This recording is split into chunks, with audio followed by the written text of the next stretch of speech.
السلام علیکم ورحمۃ اللہ وبرکاتہ۔ میں آج آپ کو یہ بتانے جا رہی ہوں کہ مرنے کے بعد کیا ہوگا۔ ایک دن اللہ تعالیٰ اس دنیا کو اور اس میں موجود تمام چیزوں کو فنا کر دے گا۔ پوری دنیا فنا ہو جائے گی، تمام لوگ مر جائیں گے، مگر اللہ تعالیٰ حشر یعنی فیصلے کے دن سب کو دوبارہ زندہ کرے گا۔ سب قیامت کے دن میدان حشر میں جمع ہو جائیں گے۔ وہاں سب لوگ پریشان ہوں گے۔ وہاں کی تکلیفوں سے گھبرا کر سب پیغمبروں کے پاس سفارش کرانے جائیں گے۔ آخر میں ہمارے پیغمبر حضرت محمد صلی اللہ علیہ وسلم اللہ تعالیٰ کی اجازت سے سفارش کریں گے۔ برے بھلے اعمال میزان عمل میں تولے جائیں گے۔ نیک لوگوں کے اعمال نامے دائیں ہاتھ میں اور برے لوگوں کے ان کے بائیں ہاتھ میں دیے جائیں گے۔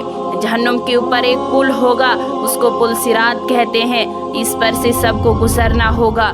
جو لوگ دنیا میں نیک ہوں گے وہ پار ہو کر جنت میں چلے جائیں گے، اور برے لوگ دوزخ میں گر پڑیں گے۔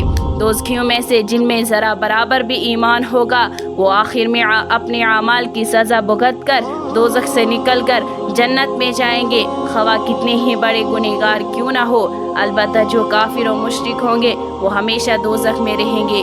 اللہ تعالی ہم سب کو جہنم کی آگ سے حفاظت فرمائے۔